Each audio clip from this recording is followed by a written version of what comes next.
The lonely rancher expected his mail-order bride, but a widow with 5 children arrived instead. Chapter 1. The wind carried dust across the wide Montana plain as John Carver stood at the stage stop, his weathered hat clutched in his hands. The sun had just dipped toward the horizon, painting the sky in bands of rose and gold. He shifted on his boots, heart steady but nervous, like a man about to step into a river whose depth he didn't know. He had written letters, short, careful letters, to the agency back east. He wasn't a man of many words. Just said what needed saying, that he owned a fair spread of land, that he had a sturdy home built with his own 2 hands, and that he sought a wife willing to share the hardships and quiet of ranch life. The reply had come weeks later. A young woman named Margaret had accepted. 22, educated, willing to start fresh. She would be his mail-order bride. Now, as the stagecoach rattled to a halt in front of the station, John felt a surge of hope and nerves. He smoothed down the collar of his cleanest shirt, the one he'd saved for Sundays, and pulled in a deep breath. The driver hopped down first, grumbling about the rough trail. Then came the passengers.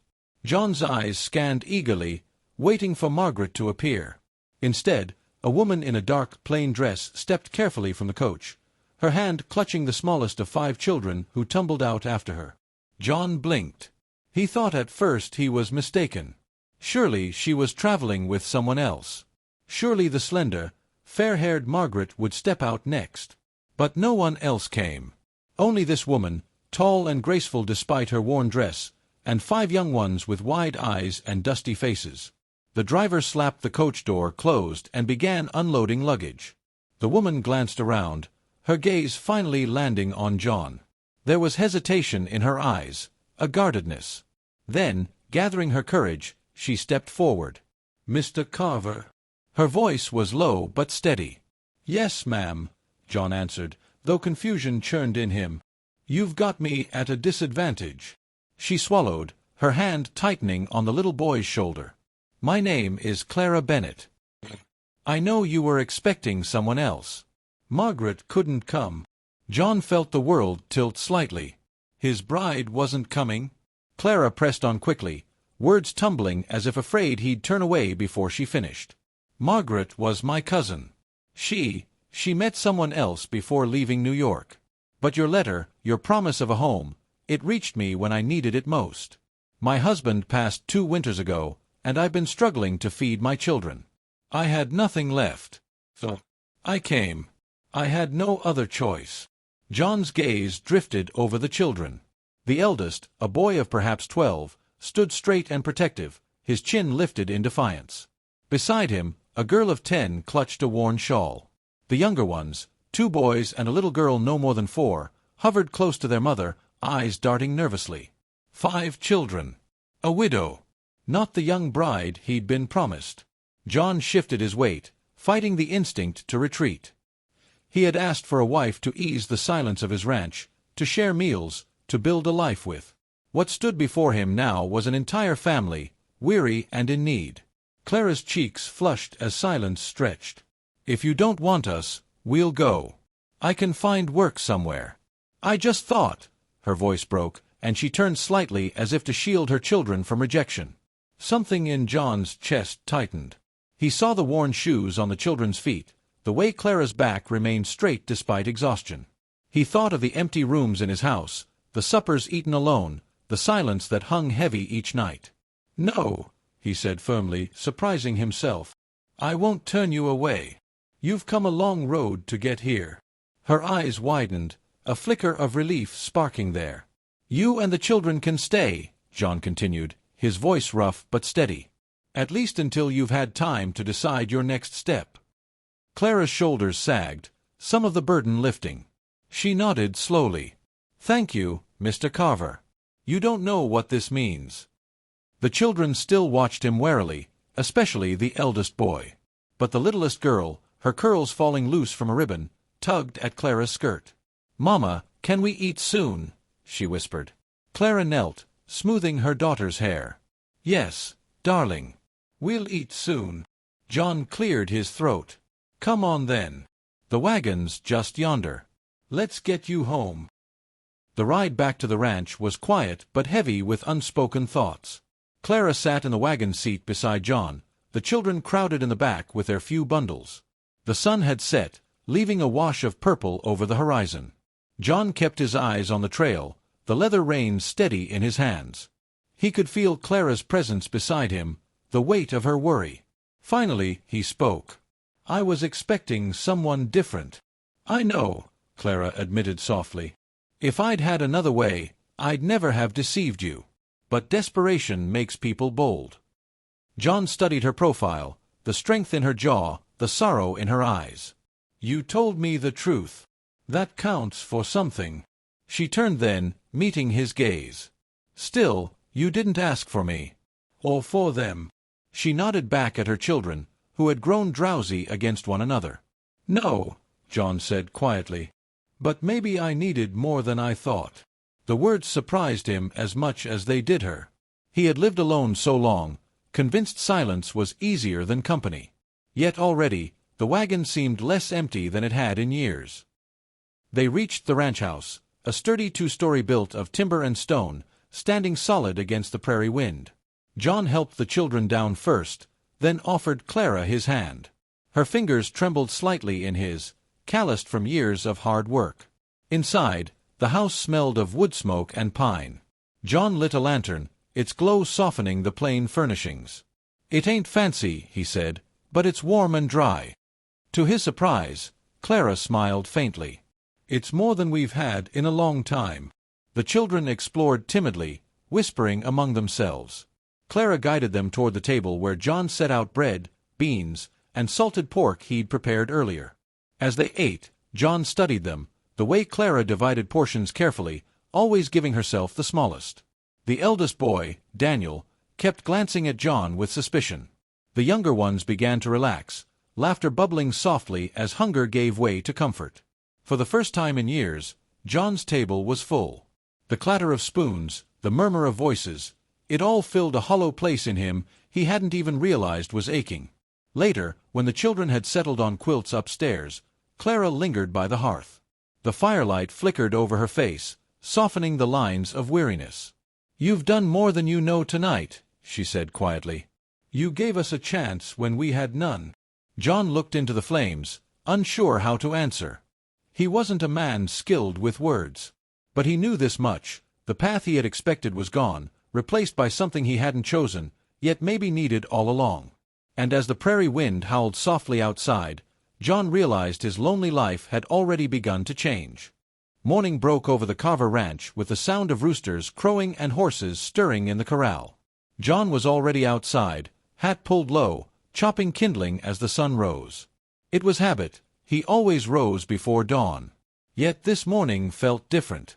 There was a hum of life inside the house, a reminder he was no longer alone. Through the kitchen window, he glimpsed Clara moving quietly, her hair pulled into a neat knot, sleeves rolled back as she stoked the stove.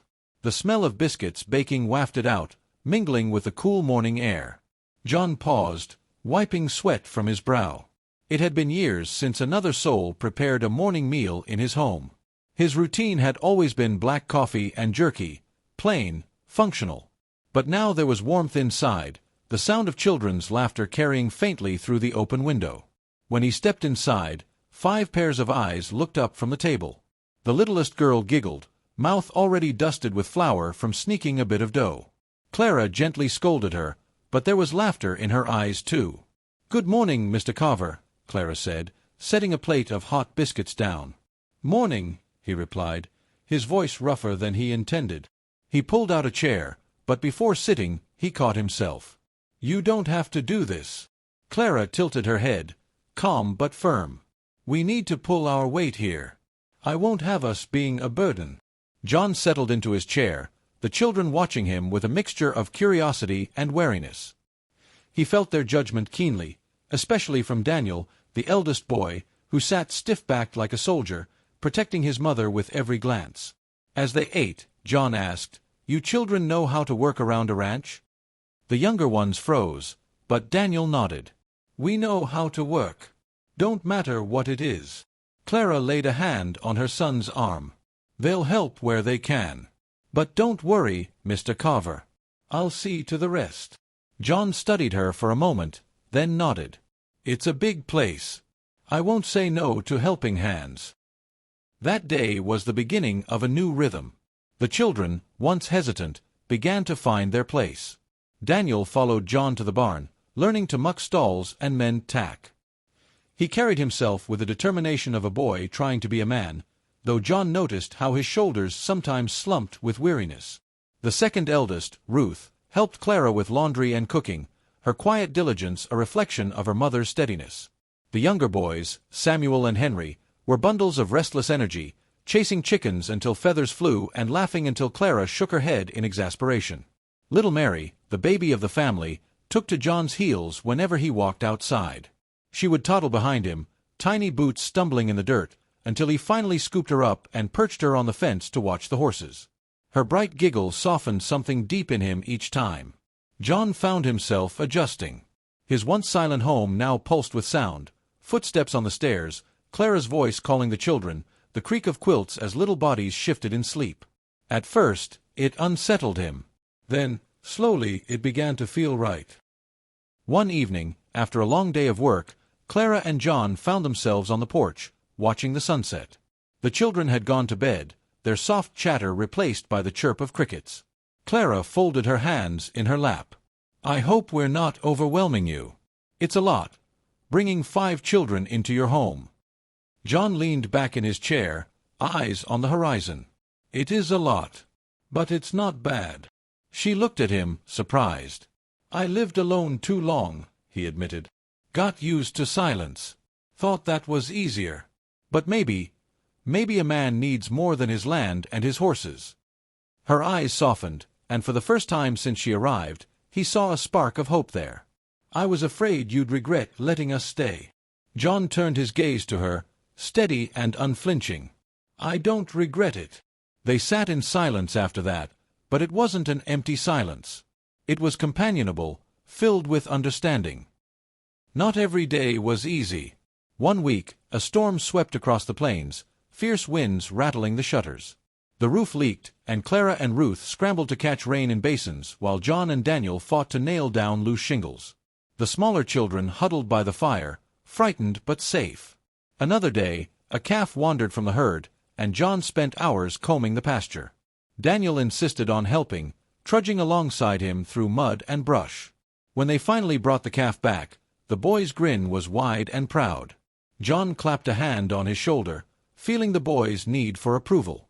"You did good today," John told him. Daniel's chest puffed out. "Thank you, sir." But later that night, John overheard him whisper to his mother, "He don't seem so bad." John smiled to himself in the dark. Weeks passed, and what had started as a temporary arrangement slowly wove itself into permanence. One night, Clara sat by the fire, mending socks. John lingered nearby, sharpening his knife though the blade was already keen. He found himself watching her hands, nimble and sure, her face calm in the glow. "You work too hard," he said finally. She looked up, startled. "There's always work to be done." "That's true," he agreed, "but you shouldn't bear it all." Her expression softened. "I'm not used to anyone noticing." John set his knife aside, leaning forward. "Clara, when you stepped off that stagecoach, I thought it was a mistake. I thought the life I wanted had been snatched away. But now," he paused, the words heavy but true, "now I see I was given something better." Her breath caught. For a long moment, she simply looked at him, her eyes shining. Then, quietly, she said, "You've given us safety. A home. My children laugh again because of you. I didn't expect kindness from a stranger." "I don't feel like a stranger anymore," John said. Neither did she. In that moment, something unspoken passed between them, an understanding, a promise yet to be voiced. Spring turned to summer, and with it came new growth on the ranch. Crops flourished, calves grew strong, and laughter echoed across the land. Clara and John found themselves side by side more often, sharing both burdens and small joys. One evening, as the children played in the yard, John turned to Clara. His hand brushed hers, rough and calloused against soft skin. "Clara," he said quietly, "I asked for a bride because I was lonely. What I got was a family. And I don't want to lose that. Not now, not ever." Her eyes glistened, tears threatening. "Are you asking me?" He nodded, his jaw set but his eyes vulnerable. "Marry me. Not because of an arrangement. Not because you need a place to stay. But because we fit, you and me.